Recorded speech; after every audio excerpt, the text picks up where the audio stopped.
All right, hi everyone. My name is Jim Maynard. I want to thank Smart Cities Connect for putting this together today. We have a great panel for you. We will be discussing how cities can forge their path to 100% renewable energy.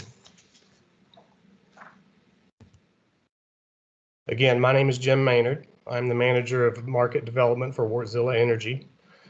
There's a little about me. My background is in ERCOT. I have 12 years experience working for municipal utilities, of which about 7 years were manager of power supplies. With me are David Millar and Rob McGarrah.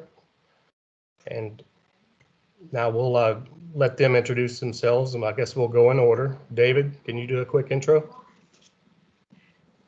Thanks, Jim. Hi, my name is Dave Millar. I work for Ascend Analytics. I'm the Director of Resource Planning Consulting. And I work with utility clients all over the country, helping them plan their resource electricity supply portfolios and procure energy resources. So I work with a lot of municipal utilities and helping them achieve their carbon reduction and renewable energy goals. Great, thanks, David. Rob, can you do so as well? Good afternoon. I'm Rob McGarrett, the General Manager of the Electric and Gas Utility for the City of Tallahassee in Florida. A little bit of background about me. I've been in the business for about 40 years and worked both investor-owned and municipalities, and been with the city for my last 30 years, and primarily came up through the generation side of the business before my current position is the general manager. And I'll be talking in a few minutes about the journey Tallahassee has been on and is going on to 100% renewable. Great, thanks, Rob. I'll just jump right into my presentation here. And these are the highlights of what I'd like to talk about today. Renewables being the new base load, that the technology exists today for municipalities to make significant strides in decarbonization. An integral part of that strategy of decarbonization involves hedging risk in the markets. And then we'll talk a little bit about emerging technologies at the end. So renewables are the new base load. What do we mean by that? We mean that wind and solar produce energy when the wind blows and the sun shines. For the most part, they are not dispatchable like fossil generation. This means that all other power plants, coal, natural gas, nuclear, must balance the difference between the energy produced by the renewables and the total demand. In this slide, we see in ERCOT that wind capacity has tripled over the last decade. And we also see that solar is on a similar path, if not a more aggressive path than wind was. And consequently, we see that coal has decreased from 39% to is projected to be 16% of the capacity of the energy produced this year.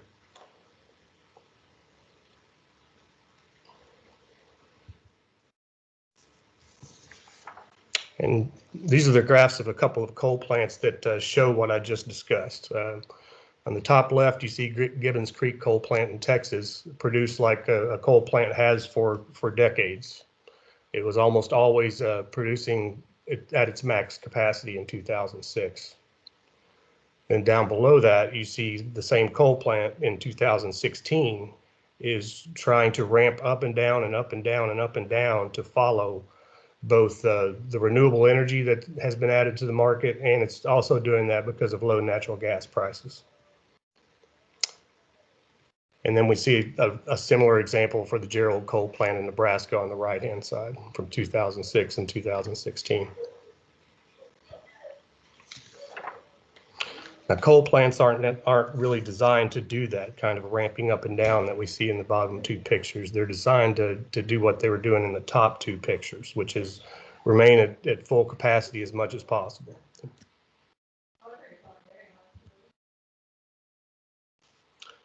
So why did coal decrease that much? It's like I said, the two reasons: the renewable penetration in the market and the low natural gas prices that we've seen for the last several years.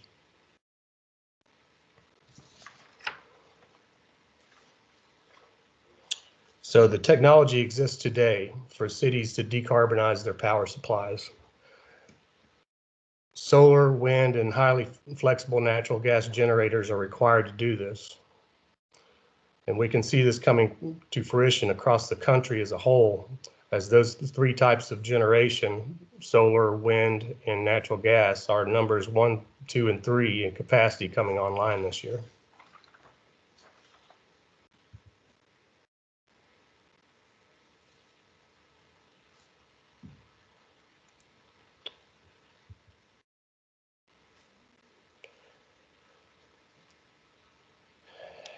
So this is a renewable energy systems at 0%, or what some people call the good old days. Renewables were too expensive, and there was very little flexible generation for backup.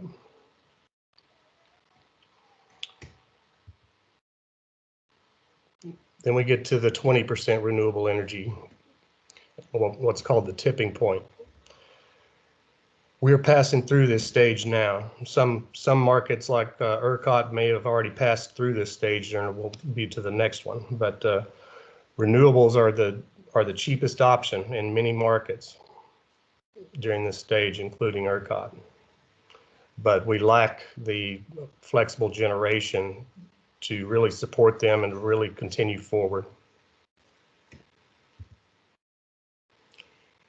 Now we get to what I've talked about at the beginning of my presentation, but renewables as baseload, where the renewables are becoming the most added capacity, the most added generation type in the market. Inflexible generation, such as coal plants, nuclear to some extent, and also some combined cycle, gas combined cycle, are going by the wayside and not being retired and going out of the market and not being built anymore.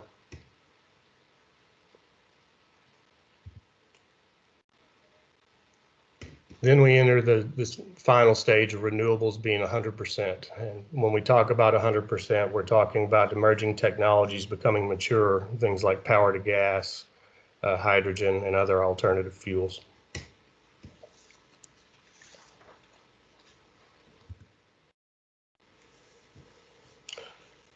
And this slide shows how a city in ERCOT can accelerate the process of decarbonization. The ERCOT market mix projected in 2021 is, as you see there, mostly combined cycle gas, but a lot of wind, not much solar, but as you saw before, solar will be increasing rapidly in ERCOT. And the chart on the right shows a high renewable mix example that a few cities in ERCOT have already implemented, where they take mostly wind and add quite a bit of solar, and then they have some very highly flexible gas generators that can balance those renewable energies with the demand for the utility. And at times, market energy will be purchased because it's the cheapest option at the time. It may be cheaper to purchase the market energy than it would be to run the flexible gas generators.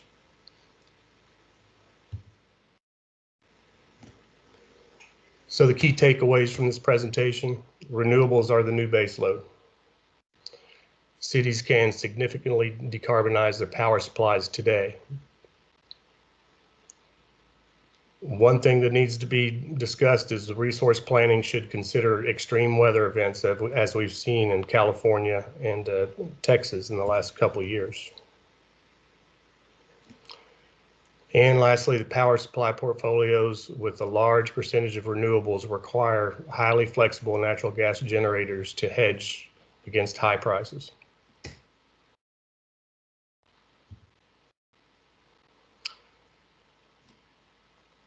And with that, I'll throw it over to David Millar, and he can do his presentation. Great. Right.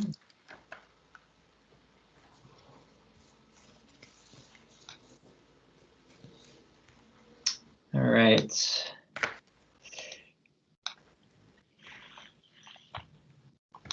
So I'm going to talk about our work with the Glendale Water and Power and use it as a case study to talk about how we can use all source procurement practices and advanced resource planning to guide the path towards decarbonization at the municipal level. Brief bit about us at Ascend Analytics. We are a 50 employee analytics firm and based in Boulder, Oakland, and Bozeman. We work with utilities across the country. You can see some of our logos there on the left, but a lot of municipal utilities and community choice aggregators in California. So we understand and work with the municipal sector quite a bit, and so we do our own analytics software, and we do consulting in order to use the software for decision analysis and smart planning. So the first thing I just wanted to lead off with was to say that cities have the tools to tackle the vast bulk of carbon dioxide emissions. So from land use planning and having more denser land uses, mixed use, transportation-oriented development can really help towards reducing transportation emissions. They are in the lead on building codes and incentives, so helping make sure that the building stock becomes more energy efficient.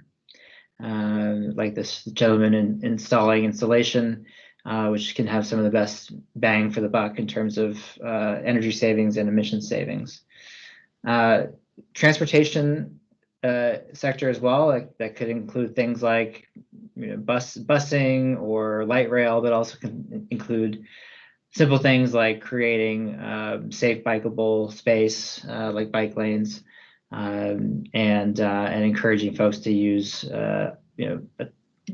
transportation other than vehicles to get around. And then last but not least, the power procurement. So that's really what we focus on. And not every city has their own municipal utility, but many do.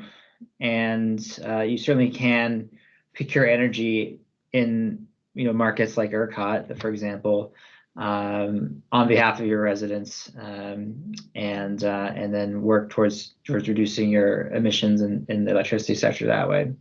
But the pie chart in the middle shows that between transportation, buildings, commercial and residential buildings, and the electricity that is procured for buildings, that actually comprises 2/3 of the U.S. emissions. And so cities really do have a direct impact on emissions in this country. And so this case study is Glendale Water and Power. This is a city in the LA basin, and it has a municipal utility, Glendale Water and Power, 88,000 customers, peak load of 350 megawatts. So it's a fairly small city as relative to Los Angeles Department of Water and Power, but also has a very long history of reliable service and low rates, which has greatly benefited the citizens of Glendale. Now, Glendale is in a region that has limited transmission, so there's only a certain amount of energy that can be brought in from outside the LA basin. Because of that, they have local generation, and this is the Grayson power plant. It was built in 1941. You can see the vintage of the cars there.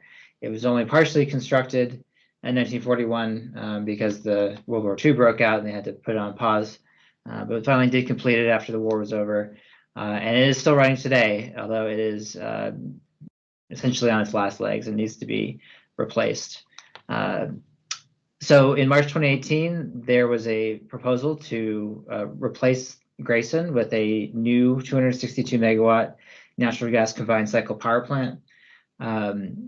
This was rejected by the city council. They wanted to see if there were other options that could replace, eliminate, or reduce the amount of gas generation that needed to be in the city. Nobody wants a gas power plant in their backyard, and there was a strong environmental movement push to look at other options. So they issued a clean energy RFP in 2018, and so they sought proposals for clean and local energy technologies. We received those bids. There was 35 bids for various different types of technologies, from batteries and solar panels, energy efficiency, demand response. It was truly an all-source request for proposal. And then we were established that we needed 250 megawatts of new low capacity for reliability. In July 2019, we performed our analysis and developed a power portfolio for the city and proposed it in July, and it was accepted by the city council at that point. And now we're 2019 through 2024, we are implementing that plan.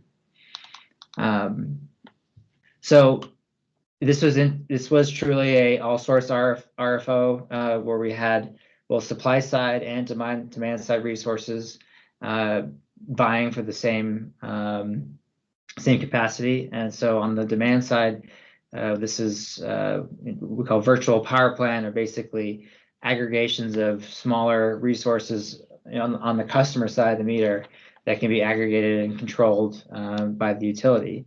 And so this included things like behind the meter batteries, behind the meter solar, demand response programs like smart thermostats, energy efficiency, including lighting or weatherization, and also commercial rooftop solar, so more larger scale solar systems.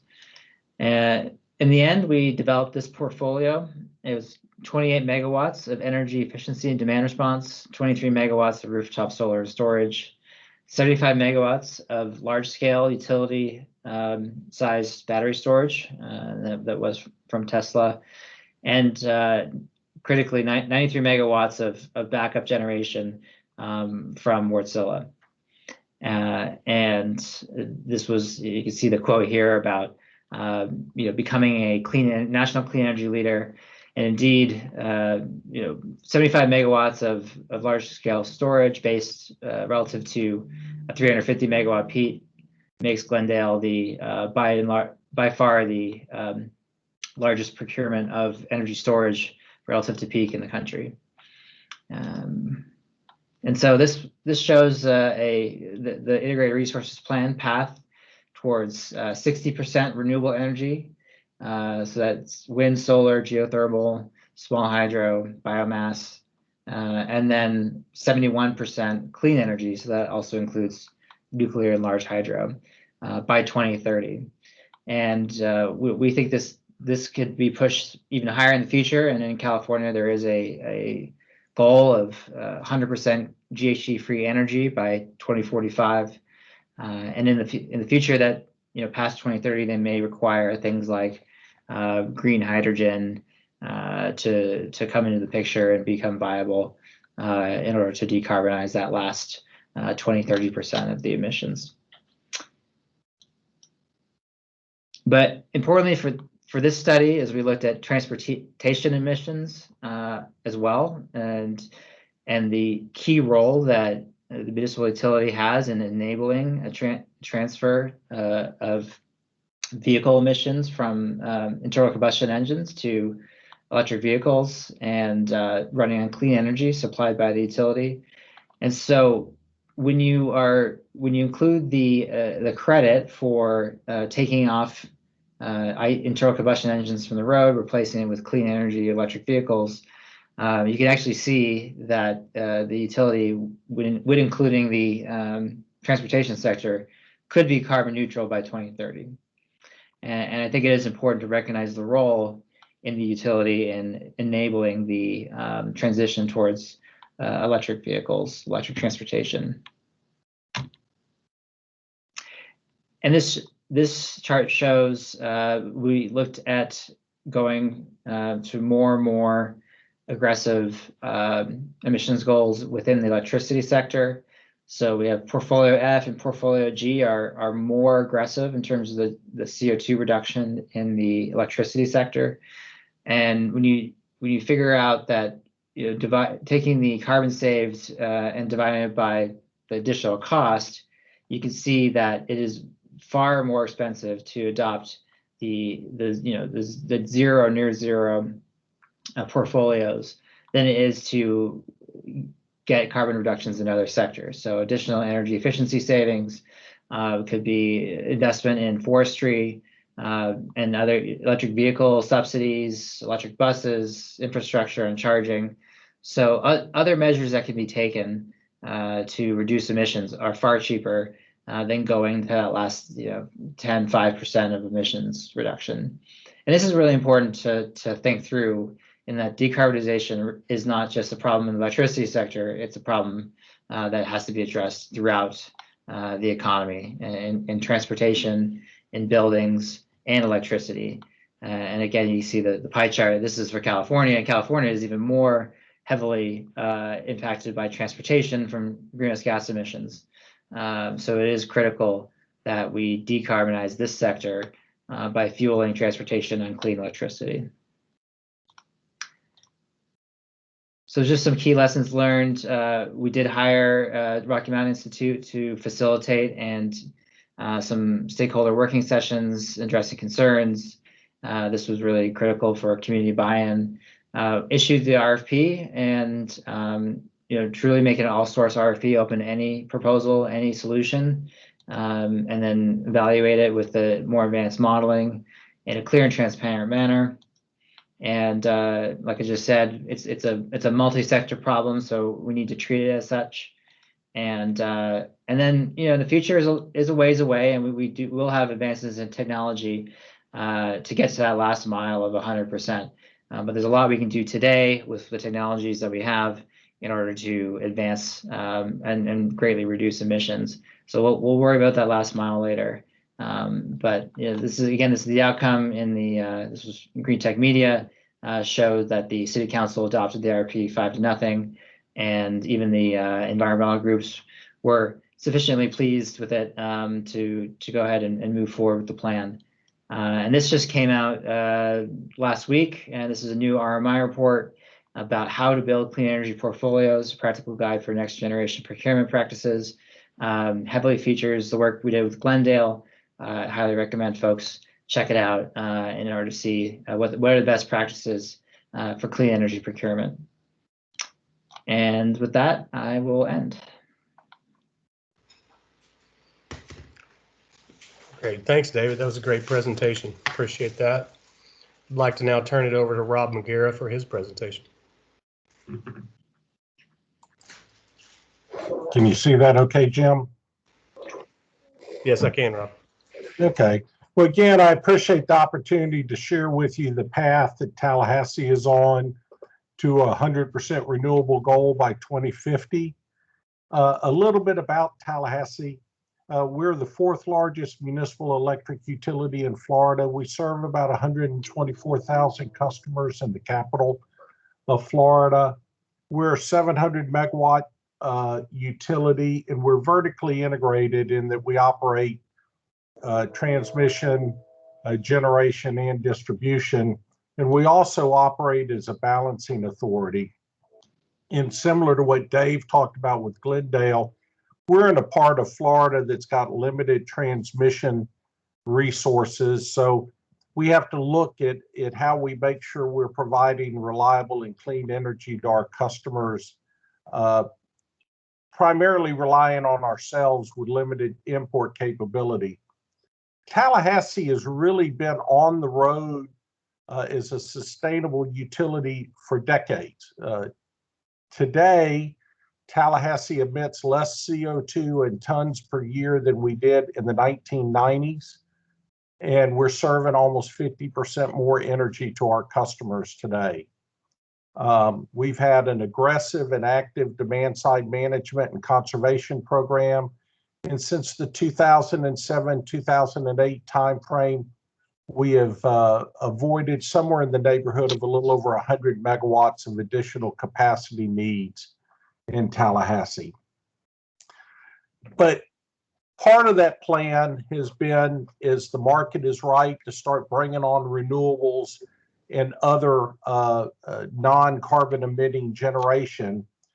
And we took a big step with that 2 years ago when our city commission formally adopted a plan to get us to 100% renewable by 2050. And that's not just the electric and gas utility, that's the entire community. So we're taking a holistic approach of looking at transportation, commercial and industrial use, the utility itself to move our community that way. In fact, we operate a bus system in Tallahassee, and a third of our buses today are 100% electric. We've got an interim goal to have 100% of that fleet to 100% electric by 2035, and I'm confident that we'll beat that. In recent years, we've added 62 megawatts of solar.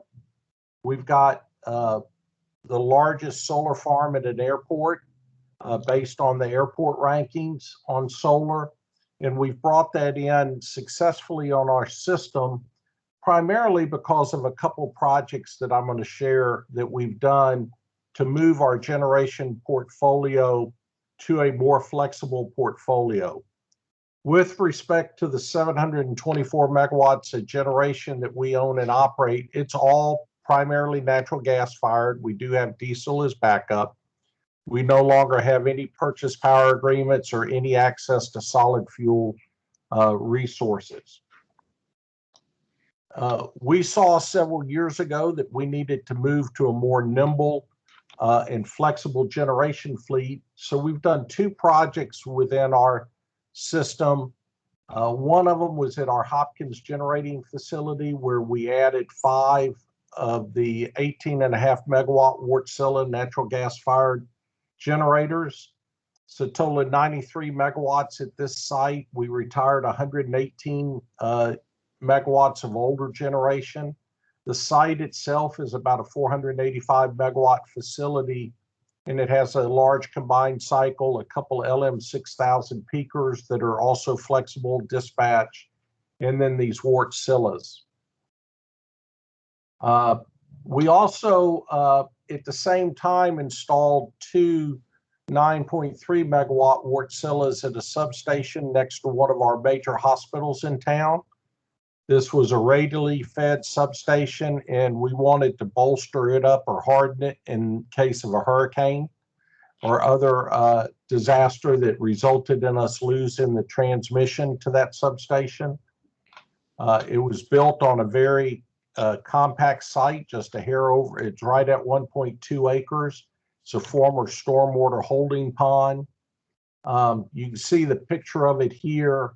We did a major focus on noise and aesthetics. It's remotely operated. It also can provide us black start capability if we were to have a system upset.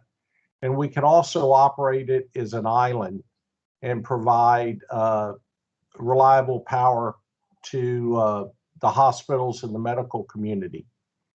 In addition to those traditional benefits these two projects gave us, is they are critical in us being able to integrate the 62 megawatts of solar onto our system as a balancing authority because of the intermittency of the 2 solar farms that we have under contract. We've got to have the ability when the solar drops out from under us to replace it with quick starting, efficient generation. And these Wärtsiläs have been a key to that for us. They provide us greater efficiency than the units that were retired. I talked about the nimble dispatch. It aids in the integration of the current solar and the future solar that we'll be adding as we go through our quest to get to 100% renewable. And then, like I mentioned, it provides the black start and island mode. It's sub 12. And in the case of sub 12, we were hit with Hurricane Michael, a category 4, maybe a low category 5 hurricane back in 2018. And these units at sub 12 were not even quote unquote commercial yet. And we were able to run them for a period of time during the storm to help stabilize the system. going forward, as I mentioned, we've adopted the 100% renewable plan by 2050. We're in the process now of developing the plan to move us there. We've engaged a team of consultants. We're out in the community today, getting a lot of community feedback on the goal, how to move us in that direction, what the community sees as pluses and what challenges the community sees. And then we're going to go through a non-traditional energy integrated resource plan where we look at not just the electric and gas utilities, power supply and demand side resources, but we look at the community as a whole from an energy perspective. Whether that's incentivizing electric vehicles, which is a business our utility is now getting into, and we're close to picking sites for some city-owned electric vehicle charging stations throughout the community, whether it's working with our bus system to get the rest of the buses converted over to 100% renewable. The city is the first city in Florida that 100% of our buildings within the service territory are powered by solar. We have offered to our customers a subscription program with the 2 solar farms, so the city subscribed to that program. And so all of our buildings today, including the building I'm sitting in today, are powered by renewable energy. So while we've been on a long path for the last 20 or 30 years to reduce our CO2 emissions, and we were doing it before it became the thing to talk about doing, we're stepping up and moving in a more accelerated fashion going forward. And we're looking forward to the changes that are coming in our energy business.